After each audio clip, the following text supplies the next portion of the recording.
نبی اکرم صلی اللہ علیہ وسلم نے ایک مرتبہ 3 دفعہ قسم کھائی، واللہ لا یؤمنو، واللہ لا یؤمنو، واللہ لا یؤمنو، خدا کی قسم وہ شخص مومن نہیں، خدا کی قسم وہ شخص مومن نہیں، خدا کی قسم وہ شخص مومن نہیں۔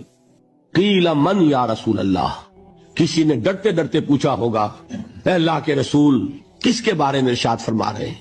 اب جواب سنیے، الذی لا یامن جارہ بوائقہ، وہ شخص کے جس کی ایذا رسانی کی وجہ سے، جس کی بدخلقی کی وجہ سے اس کا پڑوسی امن میں نہیں ہے۔ یہ کوئی گناہ کبیرہ ہے؟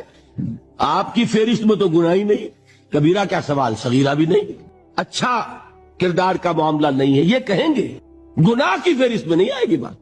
لیکن اس پر اللہ کے رسول نے 3 دفعہ قسم کھائی، ایمان نہیں ہے، ہرگز نہیں ہے، خدا کی قسم نہیں۔